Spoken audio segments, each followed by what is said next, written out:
अस्सलाम वालेकुम जी, मैं हूं नादिया अयाज और आप देख रहे हैं मेरा चैनल नादिया सीज।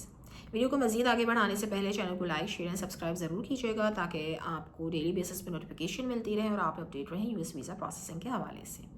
आज का जो हमारा टॉपिक है वो बहुत ही दिलचस्प है और इन्फॉर्मेटिव टॉपिक है। उन लोगों के लिए जिनके पास यूएस का B1 B2 वैलिड वीज़ा आ जाता है, उनको ये एक्सप्लोर ज़रूर करना चाहिए कि इस वीज़ा की बेसिस पे अब वो बड़े ममालिक कौन से ऐसे बड़े ममालिक हैं जो आसानी से उनको वीज़ा दे सकते हैं, क्योंकि उनकी ट्रैवल हिस्ट्री भी स्ट्रांग हो गई होती है, उनका वीज़ा उनका पासपोर्ट भी स्ट्रांग हो चुका होता है। तो ये चांसेस होते हैं कि जो बड़े ममालिक हैं वहाँ भी आपको आसानी से वीज़ा मिल जाएगा, टूरिस्ट वीज़ा।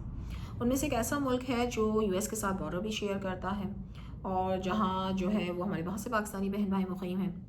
वो काम के सिलसिले में भी जाते हैं, कुछ रिलेटिव से मिलने भी जाते हैं, जिनके कोई रिलेटिव भी नहीं है, जिनके कोई जॉब भी नहीं है। अगर वो वहाँ जाना चाहते हैं एज अ टूरिस्ट तो उनके लिए ये वीज़ा बड़ा ज़बरदस्त है। और ये मुल्क है कनाडा, जो बॉर्डर शेयर करता है यूएस के साथ, और इसकी वीज़ा कैटेगरी है कैन प्लस। कैन प्लस की हर जगह वाह वाह और चर्चे हैं, धूम है। तो ये कैन प्लस क्या है? क्या इसका कोई अलहदा से कोई वीज़ा एप्लीकेशन प्रोसेस होता है, किसी ट्रैवल एजेंट के पास जाना पड़ता है?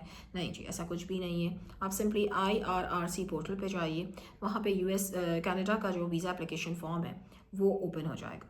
उस फॉर्म में एक ऑप्शन आ रहा होगा अपलोड डॉक्यूमेंट। उन अपलोड डॉक्यूमेंट में आप जो है वो B1 B2 वीज़ा, जो आपका वैलिड B1 B2 वीज़ा है, उसको अपलोड करेंगे। तो जब मूवमेंट आप इसको अपलोड करेंगे, आपका स्टेटस कैन प्लस में चेंज हो जाएगा। जब आप कैन प्लस में स्टेटस चेंज करवा लेंगे तो आपका जो है वो अब आप उस कैटेगरी में आ जाएंगे। इसकी कोई सेपरेट वीज़ा एप्लीकेशन फॉर्म नहीं होता। ये वही IRRC पोर्टल से ही आपको नॉर्मल वीज़ा एप्लीकेशन फॉर्म होगा, कनाडा का टूरिस्ट वीज़ा एप्लीकेशन, जो कैन प्लस में कन्वर्ट हो गया। एक बात। दूसरी बात ये हो जाती है कि जी आपको कौन कौन से डॉक्यूमेंट चाहिए। तो अगर मैं ये सजेस्ट करूँगी कि एक दफ़ा आप यूएस ट्रैवल करके आ जाएं, उसके बाद आप कैन प्लस के लिए अप्लाई करें।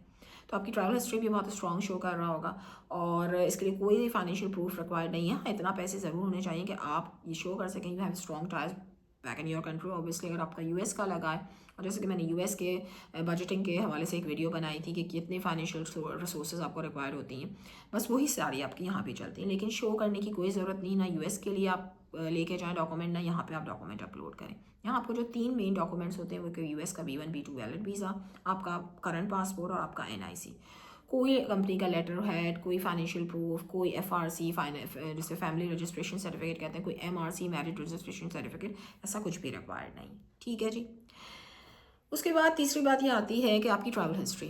अगर मैंने जैसे आपसे कहा कि आप यूएस ट्रैवल कर चुके हैं तो बड़ी स्ट्रॉन्ग ट्रैवल हिस्ट्री बन चुकी होगी, और आप अपनी 5 साल की ट्रैवल हिस्ट्री बताइए। बेहतर है कि अगर आपने कंसेक्यूटिवली हर साल कहीं ना कहीं विजिट किया है और एक अच्छी आपकी स्ट्रॉन्ग ट्रैवल हिस्ट्री बन चुकी है, तो वो 5 साल में आपने जिन जिन मुल्कों में ट्रैवल किया, मुल्कों के नाम मेंशन कर दीजिए, होटल एड्रेसेस ये सब मेंशन ना कीजिए, बस मुल्कों के मेन में नेम मेंशन कर दीजिए। फिर उसके बाद ऑप्शन, आपके पास कोई ट्रैवल प्लान अगर नहीं है, कोई अटाइनरी नहीं है, कोई टिकट्स की होटल की बुकिंग नहीं, तो उसमें एक ऑप्शन आता है, बहुत ज़बरदस्त ऑप्शन है। वो कहते हैं कि बॉर्डर क्रॉसिंग बाय लैंड। अब बॉर्डर क्रॉसिंग बाय लैंड मतलब ये कि आप कनाडा बाय कार आएंगे या बाय बस आएंगे, मतलब बाय एयर नहीं आ रहे। आप कैसे आएंगे जनाब? Enter Canada through Niagara fall border control from US. दोबारा से बता रही हूँ, enter Canada through Niagara fall border control from US. आप इस ऑप्शन को सिलेक्ट करेंगे। अब कुछ लोगों को क्यूरियोसिटी होगी कि जी नियाग्रा फॉल तो सिर्फ कनाडा में, यूएस में कहाँ से आ गया? और जो समझदार हैं वो समझ चुके होंगे बात कि जब बॉर्डर शेयर हो रहा है तो ऑब्वियसली नियाग्रा फॉल की एक साइड कनाडा में तो एक साइड यूएस में है। और ये यूएस में कहाँ है? यूएस का एक शहर है बफलो, ये वहाँ पर है। न्यूयॉर्क से बफलो 11 घंटे की ड्राइव पे है। आप बाय एयर भी जा सकते हैं, आई गेस 4-4.5 घंटे की फ्लाइट होती है। और वाशिंगटन से भी बाय ड्राइव जा सकते हैं, बाय कार, बाय बस और बाय एयर भी जा सकते हैं। तो वहाँ पे बहुत से होटल्स रिजॉर्ट्स बने हुए हैं, वहाँ पे स्टे करें, एंजॉय करें, और फिर उसके बाद आप 3-4 दिन जब आप रिलैक्स हो जाएं तो फिर आप वहाँ से टोरंटो के लिए निकलें। वहाँ टोरंटो का भी रास्ता 11 घंटे तक का है। ठीक है जी। तो दोनों साइड पे, कैनेडियन साइड पे भी और यूएस साइड पे भी बहुत अच्छे होटल्स बने हुए हैं। आप वहाँ पे रुक सकते हैं, स्टे कर सकते हैं, एंजॉय कर सकते हैं अपना स्टे। डन है जनाब। इसके बाद आप की एक बात आ जाती है कि जनाब कुछ लोगों ने ये पूछा कि जी हमने वो जो यूएस का वीज़ा नंबर डालते हैं वहाँ पे, वो कहाँ शो हो रहा था कनाडा के उसमें वीज़े में? वो जब आपकी एक्सपायरी डेट मेंशन हुई होती है कैनेडियन वीज़े में, उसके बिल्कुल नीचे रेड कलर से वो visa number, US visa number mention हो रहा होगा। ठीक।